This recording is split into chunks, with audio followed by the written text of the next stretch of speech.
அனைவருக்கும் வணக்கம். தினம் ஒரு விடுதலைப் போராட்ட வீரர். அவ்வகையில் இன்று நாம் காணும் விடுதலைப் போராட்ட வீரர் மதுரை திரு வைத்தியநாத ஐயர் அவர்கள். இவ்வரிய வாய்ப்பினை நல்கிய வாகை தமிழ்ச் சங்கத்திற்கு என் முத்தான முதற்கண் வணக்கங்கள் பற்பல. ஐயர் அவர்களின் பிறப்பு 16/5/1890 ஆண்டு. பெற்றோர் அருணாச்சல ஐயர், லட்சுமி அம்மாள். இடம் தமிழகத்தின் நெற்களஞ்சியமாய் விளங்கும் தஞ்சாவூர் மாவட்டத்தில் உள்ள விஷ்ணம்பேட்டை. ஐயர் அவர்கள் மதுரை சேதுபதி உயர்நிலைப் பள்ளியில் கல்வி பயின்றார். 1909 ஆண்டு SSLC தேர்வில் மாகாணத்தில் 2வது இடத்தையும் கணித பாடத்தில் முதல் இடத்தையும் பெற்றார். அக்காலத்திலேயே பள்ளி நிர்வாகம் அவருக்கு தங்கப்பதக்கம் வழங்கி சிறப்பித்தது. கல்லூரி படிப்பிலும் மிகவும் கெட்டிக்காரராக விளங்கினார். சென்னை மாநிலக் கல்லூரியில் BA வகுப்பில் பயின்றார். கல்லூரியில் படிக்கும் காலத்திலேயே அவருக்கு தேசப்பற்று எழுந்தது. தேசத் தலைவர் பிபின் சந்திரபால் அவர்கள் சென்னை கடற்கரையில் உரையாற்ற வந்திருந்தபோது அவ்வுரையினை கேட்பதற்காக ஐயர் அவர்கள் சென்றுள்ளார். இதனை அறிந்த கல்லூரியின் ஆங்கில முதல்வர் 2 பேர் அவருக்கு 2 வார காலம் வகுப்பறை பெஞ்ச் மீது காலை முதல் மாலை வரை நிற்கும் தண்டனையை வழங்கியுள்ளனர். இதிலிருந்து அவரது தேசப்பற்றினை நாம் நன்கு அறியலாம். அது மட்டுமன்று, அவர் சிறந்த வக்கீல் பணிபுரிந்தவர். மதுரை நடேச ஐயரிடம் ஜூனியராக இருந்தார். அவரது உழைப்பும் திறமையும் கண்டு நடேச ஐயர், இனி நீ என்னிடம் ஜூனியராக வேலை பார்க்க வேண்டாம் என்று கூறி அனுப்பிவிட்டார்.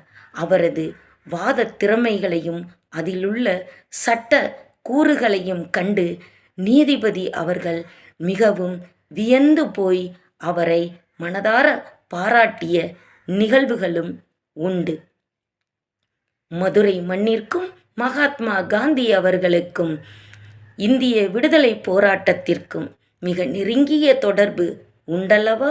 அவ்வகையில் காந்தியடிகள் மதுரை மண்ணிற்கு 1919 ஆண்டு முதன்முறையாக வருகை புரிகின்றார். 1921 ஆண்டு 2வது முறையாக வருகை புரியும் போது அரையாடை புரட்சியை தோற்றுவிக்கின்றார். பின் அவர் ஆற்றிய உரையில் இளைஞர்கள் கவரப்பட்டு அதில் பலர் மிக பெரிய தேச தலைவர்களாகவும் சமூக சேவகர்களாகவும் உருவாகியுள்ளனர். 1920 ஆண்டு ஒத்துழையாமை இயக்கம், பின் கதர், மதுவிலக்கு, இந்து முஸ்லிம் ஒற்றுமை, ஹரிஜன தொண்டு முதலிய நிர்மாண பணிகளில் தங்களை ஈடுபடுத்தி கொள்ளுமாறு தொண்டர்களுக்கு வேண்டுகோள் விடுத்தார் மகாத்மா அவர்கள். அனைத்திலும் தன்னை ஈடுபடுத்தி கொண்டவர் ஐயர் அவர்கள். கதர் உற்பத்தியில் முதலிடம் மதுரை மாநகருக்கு கிடைத்தது. அச்சமயம் காங்கிரஸ் தலைவராக இருந்த டாக்டர் வரதராஜுலு நாயுடு அவர்கள் வெள்ளி ராட்டினம் பரிசாக மதுரை மாநகருக்கு வழங்கினார்கள். இப்பெருமை முழுவதும் ஐயர் அவர்களையே போய் சாரும் என்பதில் எள்ளளவும் ஐயமில்லை. உப்பு சத்தியாகிரகம் தென்னிந்தியாவில் செயல்படுத்துவது பற்றி ராஜாஜி ஐயரிடம் ஆலோசனை கேட்கின்றார். அச்சமயம் ஐயர் அவர்கள் திருச்சியிலிருந்து வேதாரண்யம் வரை மேற்கொள்ளலாம் என்று வேண்டுகோள் விடுத்தார். அதனை ஏற்றுக்கொண்ட ராஜாஜி உப்பு சத்தியாகிரகம் செய்யும் போது கைது செய்யப்படுகின்றார். அவ்வேளையில் ஐயர் அவர்கள் மேடை ஏறி உரையாற்றுகின்றார். காவலர்கள் அவரை அப்போது எப்படி தாக்கினார்கள் தெரியுமா? புளிய மர விழாரால் அடித்து நொறுக்கினர். அது மட்டுமன்றி 1/2 கிலோமீட்டர் தூரம் தெருவில் இழுத்துச் சென்று உடம்பெல்லாம் இரத்த காயங்கள் சித்திரவதை செய்து சிறையில் அடைத்தனர். 1932ஆம் ஆண்டு சட்ட மறுப்பு இயக்கம், கள்ளுக்கடை மறியல், அந்நிய பொருட்கள் மறுப்பு போன்றவை ஐயர் தலைமையில் தீவிரமாக நடைபெற்ற காலம் அது. 1940ஆம் ஆண்டு நேரு அவர்கள் கைது செய்யப்பட்டு காஷ்மீர் சிறையில் அடைக்கப்படுகின்றார். இதில் வதந்தி காரணமாக தெற்கு மாசி வீதியும் வடக்கு மாசி வீதியும் சந்திக்கின்ற இடத்தில் இந்துக்கள் ஒருபுறமும் முஸ்லிம்கள் ஒருபுறமும் கொடிய ஆயுதங்களுடன் நின்றிருந்தனர். அதனை அறிந்தவுடனே விரைந்து அவ்விடத்திற்கு தொண்டர்களுடன் சென்று இரு கைகளையும் கூப்பி தரையில் விழுந்து சமாதானமாக செல்ல வேண்டுகோள் விடுத்தார். ஐயரின் காந்திய செயல்பாட்டினால் மிக பெரிய கலவரம் அங்கே தடுக்கப்பட்டது. 1940 காந்தியடிகள் தனிநபர் சத்தியாகிரகத்தை முன்னெடுக்கின்றார். ஐயர் அவர்கள் தன்னுடைய மனைவியான அகிலாண்டம்மாவை அதில் ஈடுபடுத்துகின்றார். அகிலாண்டம்மாள் 3 மாத காலம் வேலூர் சிறையில் அடைக்கப்படுகின்றார். இந்திய சுதந்திர போரின் உச்சகட்டம் வெள்ளையனே வெளியேறு இயக்கம் 1942ஆம் ஆண்டு ஆகஸ்ட் 8ஆம் நாள் உதயமாகின்றது. இதனை அறிந்த ஐயர் அவர்கள் ஆகஸ்ட் 9, 1942ஆம் ஆண்டு மதுரை திலகர் திடலில் பொதுக்கூட்டம் நடத்தினார். போலீசார் தடியடியுடன் துப்பாக்கிச் சூடும் நடத்தினர். பலர் இன்னுயிரை ஈந்தனர். ஐயர் கைது செய்யப்பட்டு அலிபுரம் சிறையில் அடைக்கப்பட்டார். சிறையில் இருக்கும்போது மூத்த மகன் திடீரென காலமானார்.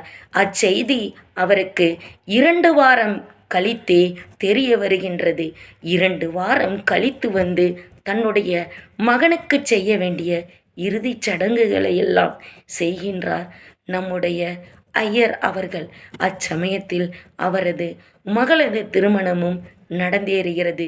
இவ்விரு நிகழ்வுகளையும் அலிபுரம் சிறையிலிருந்து வந்து பரோல் காலத்தில் செய்து முடிக்கின்றார். பின் விடுதலையாகிய சிறைச்சாலையின் வாசலிலேயே மீண்டும் பாதுகாப்பு கைதியாக கைது செய்யப்பட்டு தஞ்சாவூர் சிறையிலும் வேலூர் சிறையிலும் அடைக்கப்படுகின்றார் நம் ஐயர் அவர்கள். தொடர்ந்து மதுரை மாவட்டத்தில் இந்து முஸ்லிம் ஒற்றுமைக்காக அரும்பணி செய்தவர்.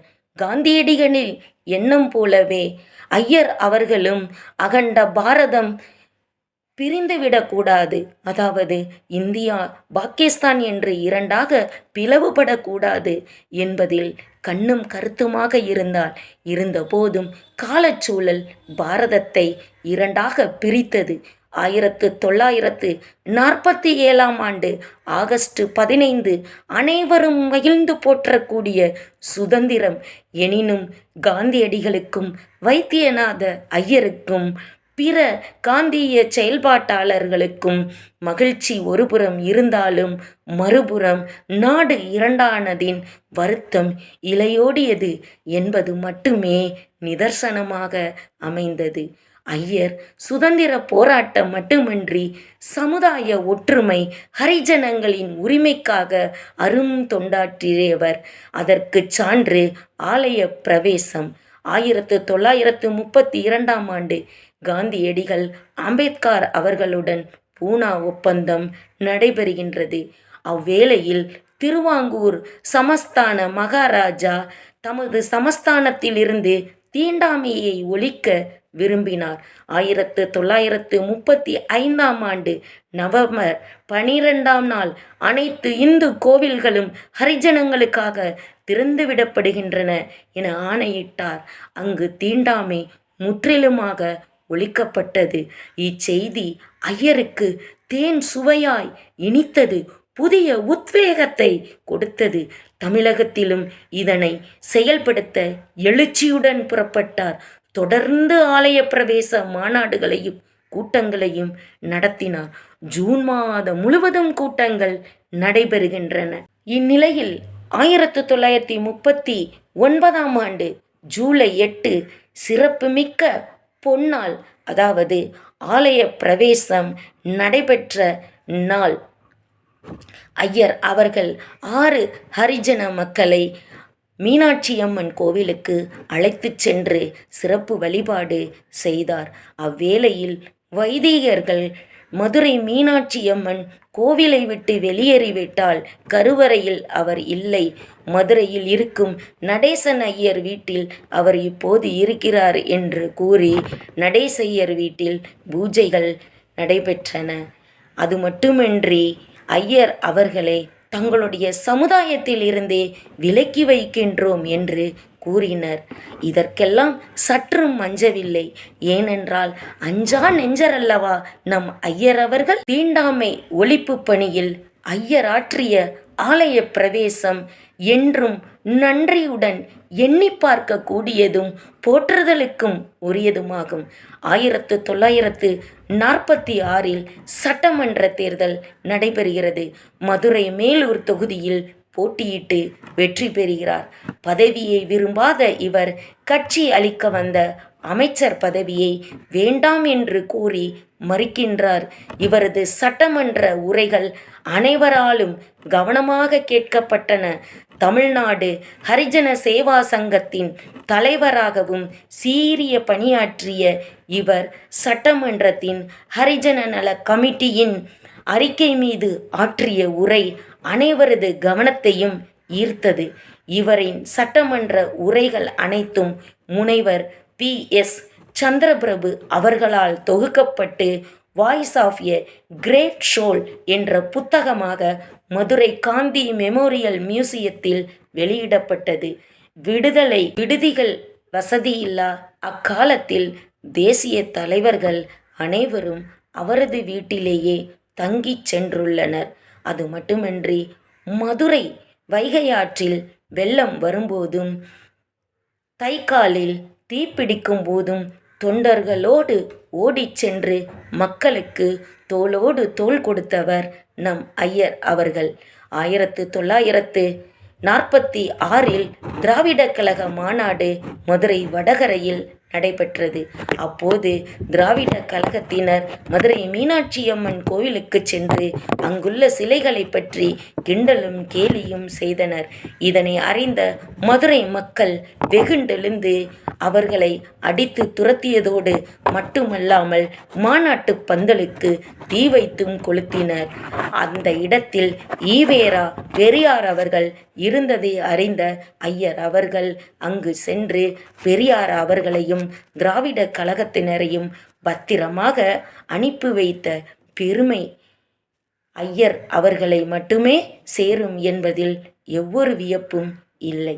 மக்கள் சேவையே மகேசன் சேவையாக தன் உயிருள்ளவரை நம் நாட்டிற்கு உழைத்த தன்னலமற்ற தியாகியாக, அஞ்சா நெஞ்சராக, மனிதநேய பண்பாளராக, மிகச் சிறந்த தேச பக்தராக, காந்தியவாதியாக, தாழ்த்தப்பட்ட மக்களின் பாதுகாவலராக, இந்திய சமுதாயத்தின் மறுமலர்ச்சியாளராக என பல பரிமாணங்களில் வாழ்ந்து நமது தேசியத்தையும் தெய்வீகத்தையும் காத்தவர் நம் ஐயர் அவர்கள். 1955 பிப்ரவரி 23 நாள், அதாவது ஐயர் அவர்களின் 65வது வயதில் காலதேவன் அந்த நல்ல ஆன்மாவை கவர்ந்து சென்று விட்டான். ஐயரின் பிரிவை கேட்டு மதுரை மாநகரமே குலுங்கி அழுதது. இறைவனை மீறுகின்ற சக்தி எதற்கும் எவருக்கும் இன்மையால் மீளா நித்திரையில் ஆழ்ந்தார் ஐயர் அவர்கள். தனக்கென்று இல்லாமல் பிறருக்காக வாழ்பவர்களால் தான் நாட்டிற்கு நல்ல தலைமையை கொடுக்க முடியும் என்பதற்கு சான்றாகவும், இளைய சமுதாயத்திற்கு ஓர் எடுத்துக்காட்டாகவும் என்றென்றும் ஐயர் நம்முடைய வாழ்ந்து கொண்டிருக்கின்றார் என்றே நாம் எண்ணுவோம். நன்றி, வணக்கம்.